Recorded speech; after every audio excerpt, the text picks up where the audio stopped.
The 1994-95 ordinance restricting development in the Marina Park area is still in effect, and if the amendment isn't modified, there won't be a bridge. And right now, if the public says, no, we're not going to allow you to modify this ordinance, we can shut the bridge down. Here's the edited version of what happened Tuesday night. 1995 Port Ordinance. So that was passed in November of 95 and currently is in effect. It restricts commercial development on properties within the Port Marina Park, and that's the property located east of the Hood River, north of Interstate 84, and west of Button Bridge Road.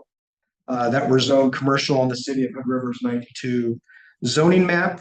Undeveloped properties must be used for public recreational uses only.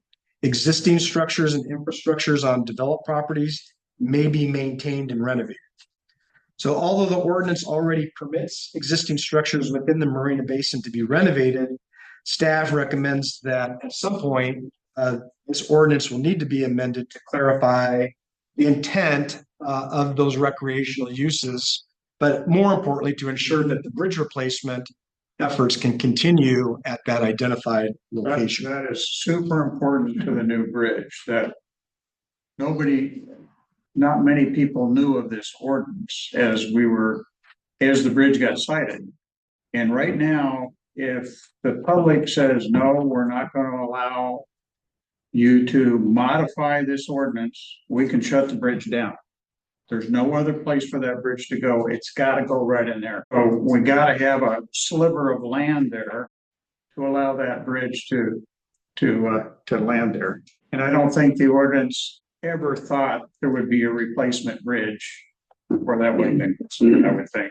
All right, so then I wanted to just point out this land and water conservation fund limitations, and this actually predates the 95 initiative. This goes back to the early 1970s. The port received about $300,000 in federal land and water conservation funds, and that was used to pay for the boat ramp, the docks, and to bring utilities to the marina. And so this map was negotiated by the project. Everything else in this boundary is restricted to recreational use. So the only kind of development that could be there would be like picnic tables, maybe a gazebo, only things that really are a benefit to recreation, except for that exclusion area. And I think what's really important here is that the new bridge would come right through this corner of the 6F boundary. So the federal grant restriction has significant mitigation requirements to develop outside of that yellow exclusion zone. And that includes finding non-recreational land that can be converted to recreational land. And I think we all know that's going to be very difficult to do. And it needs to be like dollar value for like dollar value, not for acreage. And so there's limited qualifying sites in the Mid-Columbia for this, but I think this is an important set of restrictions based upon those 1970 grants.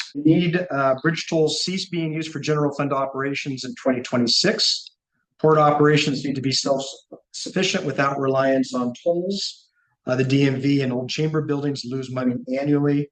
Commission is considering a wide range of revenue generating and expense reduction initiatives. Marina Green, the Harborside Trail, and most of the Marina Basin are protected by federal grant restrictions.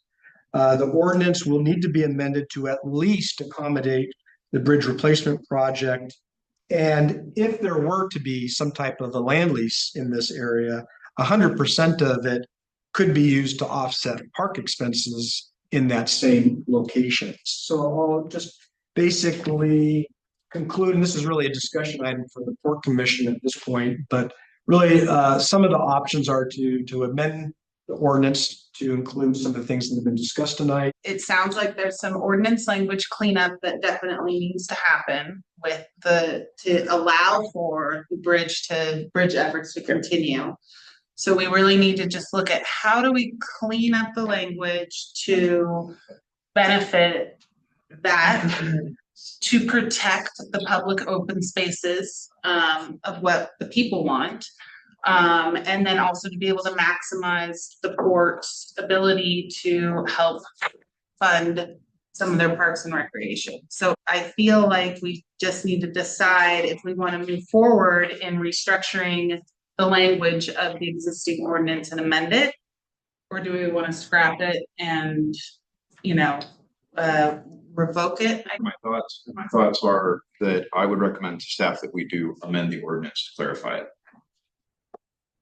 I don't think we should repeal it. There's an intent with the ordinance that we want to respect. So I don't think repealing is the right thing. I think we should clarify it though. Gonna need to get amended. I do not think I would be in favor of rescinding it because there's an intent there that I happen to agree with. So maintaining green space, maintaining access.